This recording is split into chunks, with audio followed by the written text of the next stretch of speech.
बस्तर 2.0 से विकास की नई रफ्तार। सीएम साय ने पीएम मोदी को पेश किया विजन। इंफ्रास्ट्रक्चर और टूरिज्म पर बड़ा फोकस, युवाओं के रोजगार और स्टार्टअप को बढ़ावा। सीएम साय ने कहा छत्तीसगढ़ रामलला का ननिहाल बेल मेटल शिल्प पर जताया गर्व। राम मंदिर को बताया सांस्कृतिक पुनर्जागरण। दीपक बैज का सरकार पर बड़ा हमला, ब्लूप्रिंट पर उठाए कर्ज माफी के सवाल। नक्सल मुक्त जिलों से फंड का घेरा, खनिज नीति पर सरकार की मंशा पर सवाल।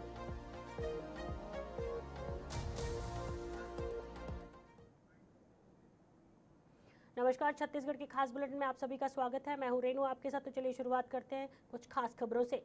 बस्तर अब विकास के नए दौर में प्रवेश करने जा रहा है। बस्तर 2.0 के विजन के साथ सरकार ने भविष्य का खाका तैयार किया है।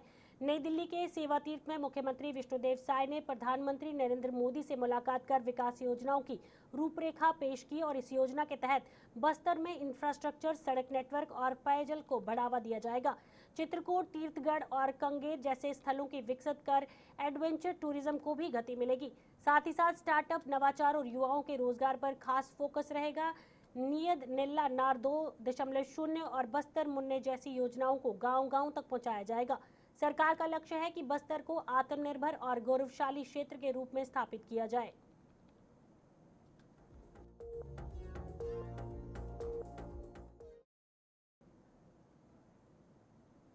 मुख्यमंत्री विष्णुदेव साय ने कहा है कि छत्तीसगढ़ भगवान राम का ननिहाल है। उन्होंने बेल मेटल कलाकृति को जनजातीय शिल्प और आस्था का प्रतीक बताते हुए इसकी समृद्ध परंपरा का गर्व जताया। सीएम साय ने अयोध्या में बने राम मंदिर को सांस्कृतिक पुनर्जागरण का प्रतीक बताया। साथ ही श्री राम लल्ला दर्शन योजना का जिक्र करते हुए कहा कि इस योजना के जरिए हजारों छत्तीसगढ़ वासी निःशुल्क अयोध्या जाकर दर्शन कर रहे हैं। उन्होंने कहा कि ये पहला प्रदेश की आस्था और सांस्कृतिक को मजबूत करने का माध्यम बन रही है।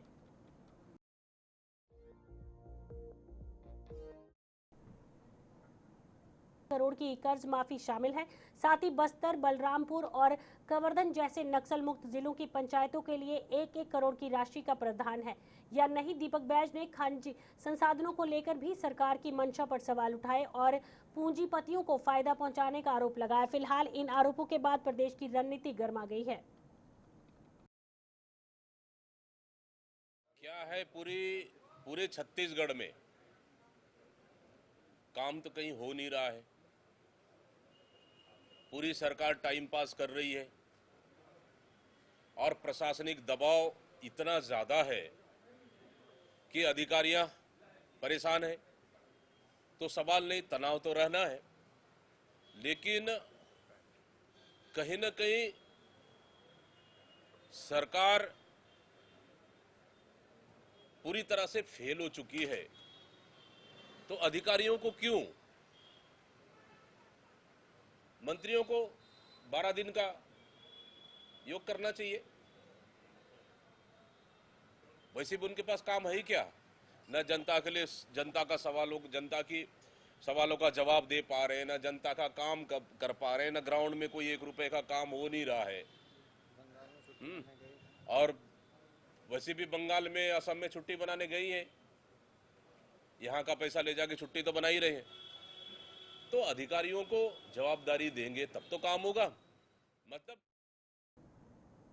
भारतीय जनता पार्टी के 47वें स्थापना दिवस के मौके पर रायपुर के एकात्मक परिसर में कार्यकर्ता सम्मेलन का आयोजन किया गया।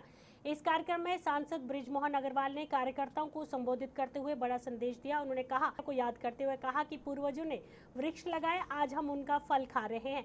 इसे केवल अपनी उपलब्धियां न समझे। उन्होंने कार्यकर्ताओं से संगठन और मजबूत करने का आह्वान किया। मन जो पुराना नेता मन जो अपन पूरा जीवन खपा दीस, ओकर त्याग, तपस्या, बलिदान ओकर कारण आए हैं। आज हमन मन सांसद, मंत्री, विधायक, मुख्यमंत्री बन गए हैं, तो ओकर मन के कंधा में पीट के बने हैं। सब लोग कार्यकर्ता के चिंता करे के जरूरत है। कार्यकर्ता नहीं रही तो कोनो चुनाव नहीं जीत सको। कार्यकर्ता सबसे बड़े ताकत है। संघर्ष के बाद में कृषि विकास एवं किसान कल्याण मंत्री रामविचार नेतनम के दुर्ग और रायपुर संभाग के अधिकारियों के साथ समीक्षा बैठक की गई। इस बड़े ऐलान किए गए। इसमें 5 से 20 मई तक कृषि संकल्प अभियान चलाने की घोषणा की गई, जिसके तहत अधिकारी गांव-गांव जाकर किसानों को योजनाओं और नई तकनीकों की जानकारी देंगे। मंत्री ने फसल विविधीकरण पर जोर देते हुए दलहन, तिलहन, मसाला, सब्जी और फल फूल की खेती को बढ़ावा देने की बात कही। साथ ही प्रदेश में उर्वरकों को पर्याप्त उपलब्धता बताते हुए कालाबाजारी पर सख्त कार्रवाई के निर्देश दिए। उन्होंने जैविक खेती के प्रोत्साहित करने और बस्तर में विकास कार्यों की सराहना भी की। कहीं विपक्ष पर निशाना साधते हुए कहा कि वह सिर्फ नोट गिनने में लगे हैं। 7 तारीख से लेकर के हमारा वैसे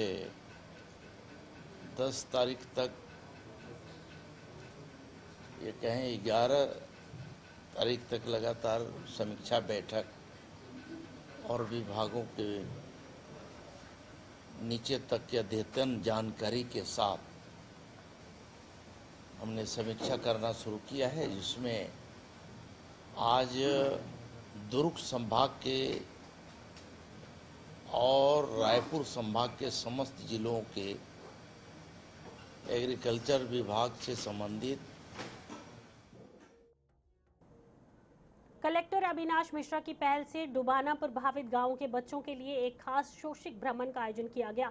अरोद, बाग, उरपुटी और परिया कोना के 40 बच्चों ने एक दिवसीय टूर में हिस्सा लिया, जहां उन्होंने गंगरेल डैम में बैटिंग के जरिए जल प्रबंधन को समझा और साइंस पार्क में विज्ञान के सिद्धांत सीखे। इसके साथ ही बच्चों ने स्केलेटन सेक्टर, लाइवलीहुड कॉलेज और बैंक ऑफ बड़ौदा RCTC में कैलाश कैरियर और वित्तीय संरक्षण की जानकारी भी हासिल की। कलेक्ट्रेट में अधिकारियों से मुलाकात कर प्रशासनिक कार्यप्रणाली को भी करीब से जाना। बच्चों ने इस अनुभव को बेहद खास बताते हुए कलेक्ट्रेट का धन्यवाद किया। ये पहल डूब क्षेत्र के बच्चों को मुख्यधारा से जोड़ने की दिशा में अहम कदम माना जा रहा है। स्वागत है। उम्मीद करती हूँ कि आज आप लोगों ने बहुत ही एंजॉय किया होगा, है ना। और जो आपका शैक्षणिक भ्रमण का आज का जो कार्यक्रम था, है ना, वो सार्थक रहा होगा।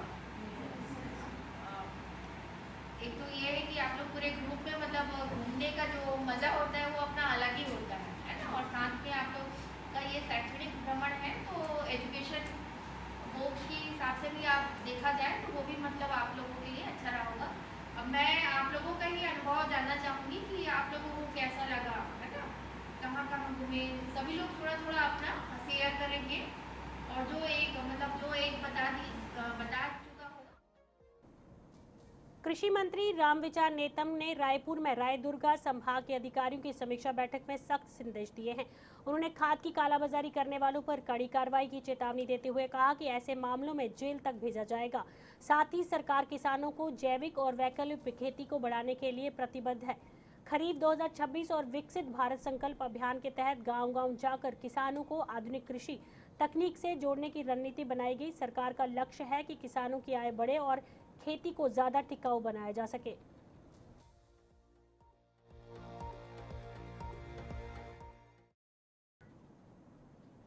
कलेक्ट्रेट ने अस्पताल का औचक निरीक्षण कर व्यवस्थाओं का जायजा लिया। OPD, IPD, मेडिसिन विभाग और पंजीयन शाखा का निरीक्षण करते हुए दवाइयों की उपलब्धता की जानकारी ली और निर्देश दिए कि किसी भी मरीज को दवा की कमी न हो। कलेक्ट्रेट ने मरीज, खासकर बुजुर्ग और महिलाओं से बातचीत कर सुविधाओं का फीडबैक भी लिया। दवा स्टॉक प्रबंधन की प्रक्रिया की समीक्षा करते हुए आवश्यक दवाओं की पर्याप्त उपलब्धता सुनिश्चित करने के आदेश दिए। साथ ही साथ साफ सफाई सुव्यवस्था व्यवस्था को जोड़ दिया ताकि मरीजों को बेहतर स्वास्थ्य सेवाएं मिल सके। इस दौरान नगर निगम और जिला प्रशासन के कई अधिकारी भी मौजूद रहे।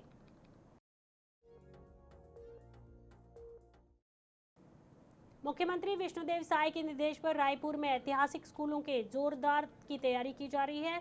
नगरोत्थान योजना के तहत 10 करोड़ रुपए के बजट से JR पांडे उत्कर्ष हाई स्कूल में माधव राव सेप्रे उत्कर्ष हाई स्कूल को नया रूप दिया जाएगा। वहीं रायपुर दक्षिण में विधायक सुनील सोनी ने बूढ़ापारा स्थित प्राथमिक कन्याशाला के पुराने भवन का निरीक्षण किया। उन्होंने नगर निगम आयुक्त को DPR जल्द तैयार करने के निर्देश दिए। इस पहल से शहर के पुराने स्कूल की तस्वीर बदलने और शिक्षा व्यवस्था को मजबूत करने की उम्मीद जताई जा रही है।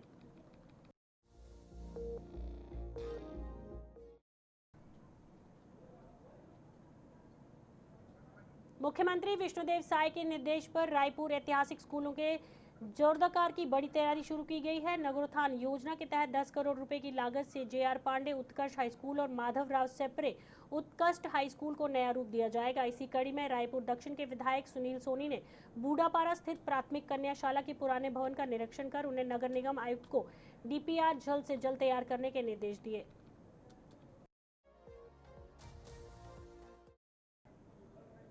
प्रदेश कांग्रेस की अहम बैठक प्रदेश अध्यक्ष दीपक बैज की अध्यक्षता में आयोजित की गई। बैठक में नेता प्रतिपक्ष चरणदास महंत, पूर्व मुख्यमंत्री भूपेश बघेल और TS सिंहदेव सिंह कई वरिष्ठ नेता मौजूद रहे। इस दौरान जिला, ब्लॉक, मंडल और बूथ कमेटियों के गठन को लेकर विस्तृत चर्चा हुई। साथ ही मनरेगा बचाओ संग्राम और जिले से जुड़े मुद्दों पर रणनीति की गई।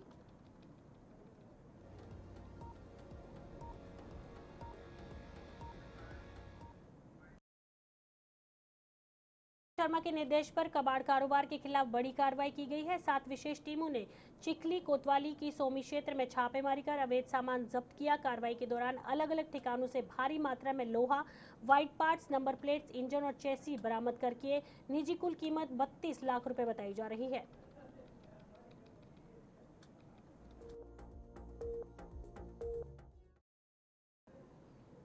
राजधानी में पशु क्रूरता के मामले में पुलिस ने बड़ी कार्रवाई की है। DPC पश्चिम जोन के तहत पुरानी बस्ती थाने में अपराध दर्ज कर आरोपी को गिरफ्तार किया गया। भाटगांव के शिकायत और वीडियो साक्ष्य के आधार पर होलीलाल सोनकर उर्फ गोगा को पकड़ा गया था। पुलिस ने आरोपी के खिलाफ भारतीय न्याय सहित पशु क्रूरता निवारण अधिनियम के तहत मामला दर्ज कर न्यायिक हिरासत में भेज दिया है।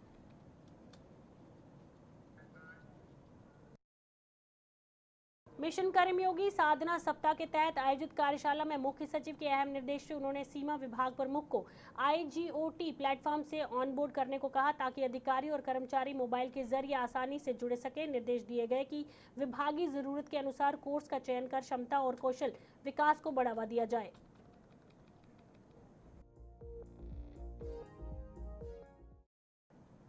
राजधानी रायपुर में लूट की वारदात का पुलिस ने खुलासा कर दिया है। 21 मार्च की रात रायपुर चौक पर बाइक पर स्कूटी सवार बदमाशों ने एक व्यक्ति से सोने की चैन, 2 मोबाइल और ATM कार्ड लूट लिए।